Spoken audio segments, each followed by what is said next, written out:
Today we're going to be talking about how to win more gunfights. I think it's a place that a lot of you struggle. You know, you're losing 50-50 situations, or you're taking way too much damage in your 1v1 fights, which is what's preventing you from getting high kill games and starting to 1v2, 1v3, and 1v4. So today we're going to be spectating solos again, and I absolutely love to spectate solos. Reason being is every single fight is a 1v1, so I get to live commentate what players are doing well, areas that they're struggling with, and why they're really either winning their 1v1 fights, losing their 1v1 fights, or they are taking way too much damage. And we really need to find ways to get clean kills if you want to start to 1v2, 1v3, and 1v4. So let's go see it. Let's go ahead and see who we're picking this up with. We are starting with OUTNUMBERED here in Chem. Now, first of all, tips for early game: find a gun that you're comfortable with. Use your audio cues, start to understand where people are. But since there's not a lot of action right now, let's go ahead and talk about tips for winning gunfights.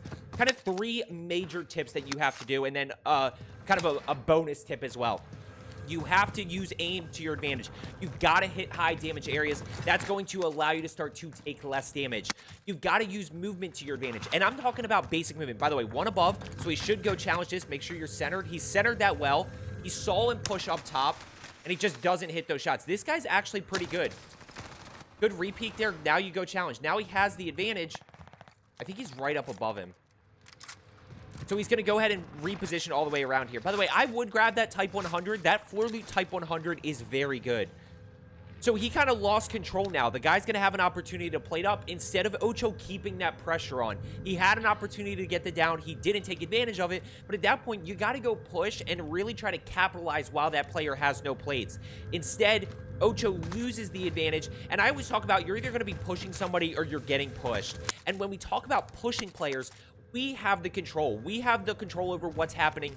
We are able to anticipate enemies, and we can keep that element of surprise, whereas a lot of times what happens is you're either camping in a corner or you're just not moving, you're not totally sure what to do, and you end up getting pushed by people. So when we talk about winning 50-50 situations, the most important thing is going to be aim. We're really going to be focusing on whether players have good aim or bad aim and how that affects the amount of damage that they take. When I talk about good aim, I'm talking about hitting high damage areas. Chest shots, neck shots, head shots consistently. Guy right out there. Notice he hit all chest shots there. That allows him to break, and this time he does push.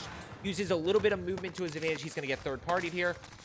That's tough. He got third-partied. He just didn't anticipate that next guy pushing, and he gets caught in a weird spot. Next guy's pushing in. Yeah, there's another one. So now this guy, and this is solos for you, so we do get a little bit of the it's not a true 1v2, 1v3 situation where we're dealing with teammates, but third partying happens all the time in solos. So we really do want to focus on getting those kills without taking damage. Now, going back to what I was saying, using movement to our advantage. And when I talk about using movement in 1v1s, I'm not talking about anything fancy. I'm not talking about moving like Joe. I'm not talking about bunny hopping. I'm talking about basic strafing while shooting, moving left and right, forcing your enemy to actually track you. He's able to get that clean kill. And we got almost a level 1,000 here, so this guy should be pretty good. Basic movement, strafing while shooting, moving left and right, forcing your enemy to track you. And if they don't track you, they're going to be hitting shoulder shots, you know, or just missing shots completely, which allows you to take less damage, giving you a better opportunity to win that 50-50. You know, we also have jumping while shooting, jump peeking corners.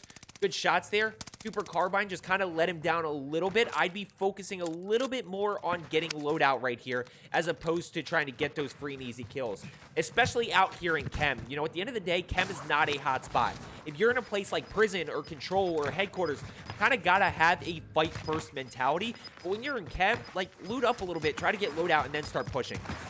So, strafing, jumping while shooting, jump peeking corners. He's going to go ahead and challenge this guy. And slide canceling. Slide canceling is probably the most important thing, just because it allows you to play a little bit faster. You see him on the right side. You see how because he hits all those upper torso shots, he mixed in a lot of headshots there.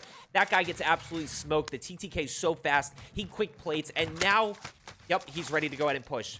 He's going to stim all the way up. Good stim play, and he knows this guy's chasing. He's going to use the... Good. Oh... Pretty aggressive challenge right there. He used the stim to his advantage well, didn't really get the full speed boost because he couldn't break that guy's camera, and then just didn't hit headshots, didn't mix any headshots, and was also low plates there. That's why he loses that. The guy didn't plate up. Now we got bare bones. We got level 1,000 here. We got level 1,000. He's got 8 kills, 18 other players. Now the last component of starting to really win your 50-50s is understanding where people are, getting UAVs up, checking the minimap after you get a kill. Obviously in solos doesn't apply as much, but it definitely applies when you're starting to play duos, trios, and quads. And the last one that a lot of people don't really use to their advantage is when you hear shots being fired, check the minimap, especially because Vanguard guns are super popular right now, and all of floor loot is Vanguard guns. I think it's just about all of floor loot. Oh, to your right, he just missed the audio cue. I'm pretty sure all floor loot is Vanguard guns. Don't quote me on that, though, besides the blueprints, right? So when people are shooting, Vanguard guns are best without a silencer. So when people are shooting, they pop up on the minimap. It's going to give you who's close by. It's going to give you the level that they're on. And then from that point, we just need to anticipate. We need to center our crosshairs and actually be ready for people. So many of you struggle with, like, you anticipate. You know where somebody is. You're pushing over that direction. You center your crosshairs, and then you're, like, almost shocked that the person's actually there. So having that mentality of being ready to fight, and that's the slight difference between reaction time and anticipation. You know, those are separate things right there in terms of anticipating somebody, being ready, and putting yourself in a position to actually fight versus then actually fighting. And I think the second one's where a lot of you struggle. You know, you anticipate really well, and then you're shocked. Okay, let's see if he wins this up top there. Good shots there, and he doesn't even give that guy an opportunity. That's not a 50-50 situation, except it potentially could be if that enemy is able to get away, and now Nasty has a decision of, do I push that guy, do I not push that guy? Then he has an opportunity to play it up. So let's see how he challenges this. Let's start to really pay attention to aim movement. He's got the game strategy, so now he just has to anticipate this player. He's going to keep kind of pushing around, try to see what he can find. He's got one there. Really good shots with the XM4. XM4 feels great, by the way. If you haven't seen my video on it, make sure you go check the description. I'll put it in the description for you. It's on my second channel.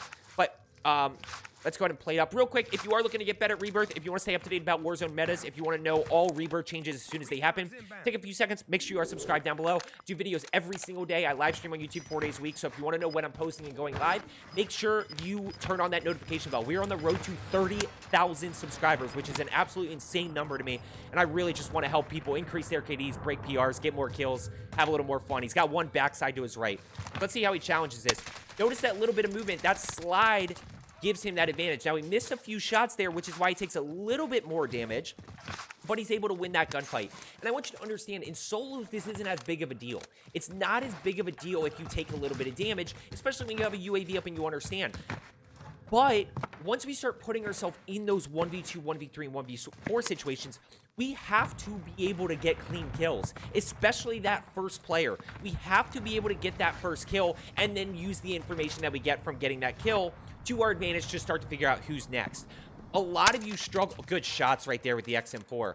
A lot of you struggle in 1v2 situations, 1v3 and 1v4, strictly because you take too much damage. Good shots again. And he's a bullet, right? So if he misses any more shots there, he ends up going down. He's able to get that kill.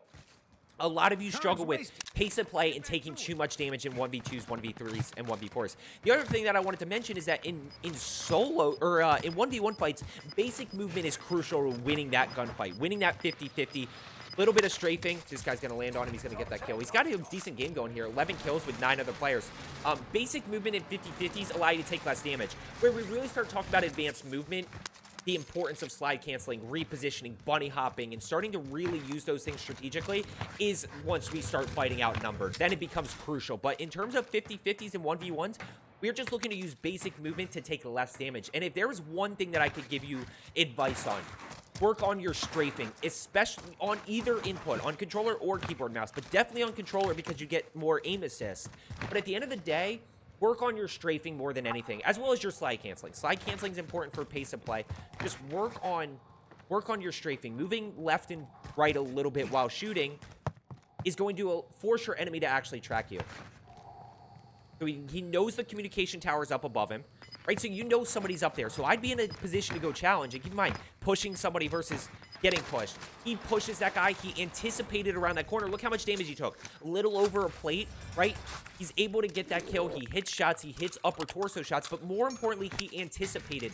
A lot of you would take way too much damage there because you just don't anticipate around that corner. And look how he's constantly moving. He's not in a position where he could get sniped. Where, look, if the guy hits it, if the player snipes him, it is what it is. Good shot, GG's. But at the end of the day, he's making it significantly harder to actually hit that sniper shot. And that's what slide canceling does. That's another reason that slide canceling is so beneficial. 12 kills, 2 spectators. I'm one of them. He's got 7 other players. He's going to go ahead and center. Notice how he dropped down. He's centered. He was already looking that direction, clearing that rooftop. He's going to buy UAV. He should buy 2 here. Should buy 2. There's 1. Okay, so you start to know where everybody is, and he bought another one. He's good to go. Notice, you know where everybody is at this point. You know where all 6 people are. He's going to try to get an angle, but notice he plays his cover. He has a lot of cover here. Doesn't push out in the street. He's very strategic about challenging this with cover, and he knows where everybody is. Now, first guy, yep, he's immediately going to go focus to the left. You can tell this is a very good player. He's going to center well. He just missed shots. I'm hurt. He just missed shots. That's why he loses that fight. Milano's a good enough gun to be competitive right now, especially because of the TTK. So close together. Yes, the Owen gun and the MP40 are technically better, but the TTK is so close that when we start mixing in anticipation and movement, we're in a much better position to actually win gunfights no matter what gun we're using. That's tough. And just like that, that's game over in solos. So he's got 1 down below. He's got 1 up top. We got Pac-Man here, level 20. I'm a little bit nervous. Low level, good shots. I can't. I'm holding reservations here because those were really good shots, although the Milano's very easy to use. 1 up top. This guy's in cubby. This guy is 100% in the cubby. I promise you he's not going to move because he can stay there with gas. Let's see where gas goes. I would not push here. See where circle goes. Okay, so circle's rotating that way. No slide canceling. Nope. Don't check that out in the open. He knows one's back here. This guy, I think, might be. This guy might be. I don't know. I can't tell. So the guy behind him self-revived. The guy over by the buy station self-revived. So still 2 up. I think this guy loses this game. I think he loses. 1v1. I think he might have been. I don't know. As I always say, I hope you found today's video helpful. Let's get better today, and I will see you tomorrow.